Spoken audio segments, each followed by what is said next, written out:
Saint of the day, Saint Francis Xavier.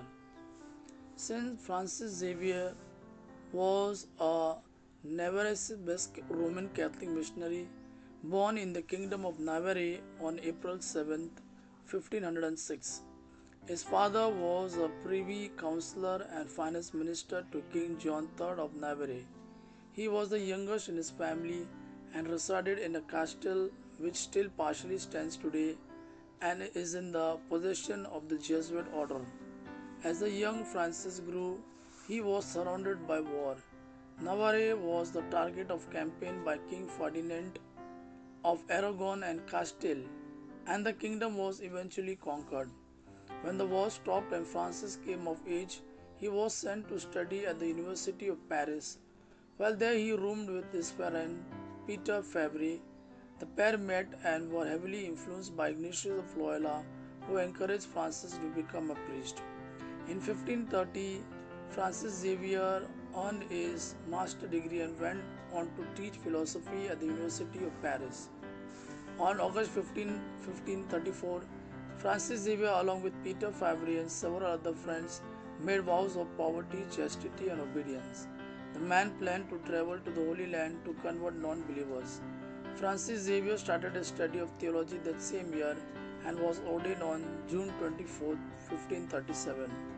Pope Paul III approved the formation of their order in 1540, which became the Society of Jesus. The order is more popular, become known as the Jesuits. While Francis Xavier was becoming a priest, Portugal was colonizing India. The Portuguese settlers in India and elsewhere were losing their faith and Christian values. To restore these values, the King of Portugal asked the Pope to send missionaries to the region. Pope Paul III asked the new order to take the mission, particularly since they could not undertake their preferred mission to the Holy Land due to warfare there. Ignatius ultimately decided to send Francis.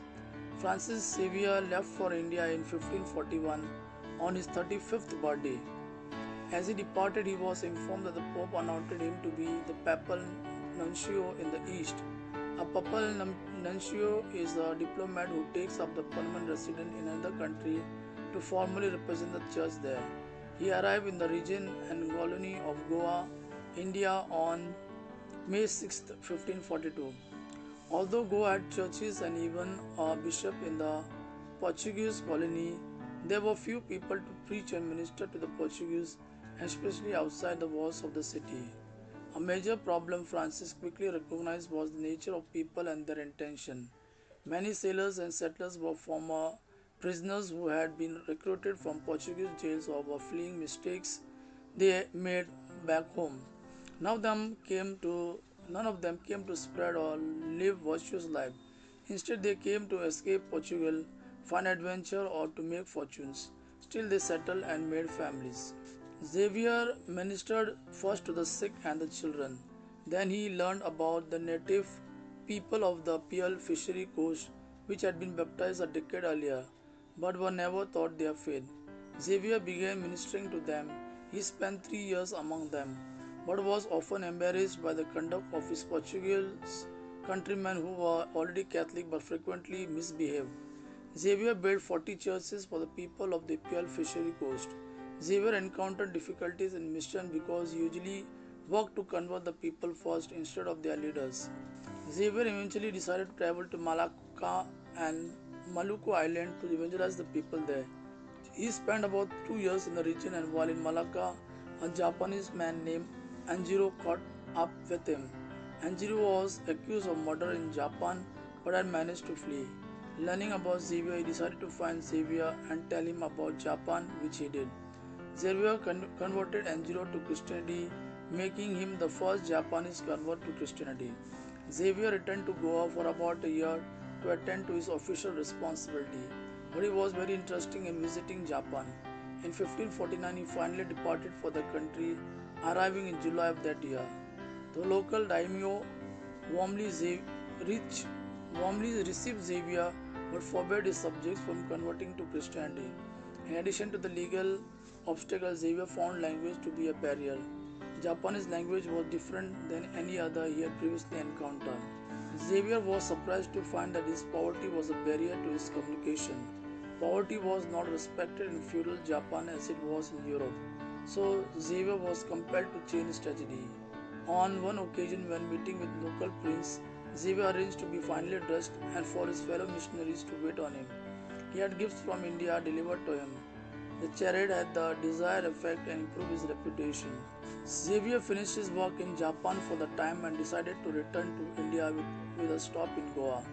During his voyage, he was petitioned to meet with Chinese emperors and argue for the release of several Portuguese prisoners as a representative of their government. Xavier decided to make the trip to China, but first felt the need to return to his headquarters in Goa. He departed India for the last time in April 1552 and stopped in Malacca to obtain official documents attesting to his status as a representative of the Portuguese king. However, the harbour in Malacca was now controlled by Alvaro da Gama, the captain of Malacca and the son of Vasco da Gama. Da Gama was not friendly to Xavier, who refused to recognize his official status as papal nuncio. He confiscated the gifts Xavier intended for the Chinese emperor and staffed his ship with a new crew, loyal to himself. Xavier's ship reached China in August, stopping at an island off the Chinese coast. From there, Xavier was on his own. He managed to find a man to agree to take him to China for a large fee. But while he was waiting for his boat to arrive, he became ill with a fever. Xavier died on December 3rd, 1552. Xavier was buried on the island until February 1553 when his body was removed and then taken to Malacca where it was buried at a church for a month. Then one of Xavier's companions moved his body to his own residence for the rest of the year. In December, his body was moved to Goa. Xavier remains buried in a silver casket enclosed in a glass case. Several of his bones have been removed. His right arm, used to bless converts, is on display in Rome. Another arm bone is kept on Coloane Island in Macau, which today is part of China.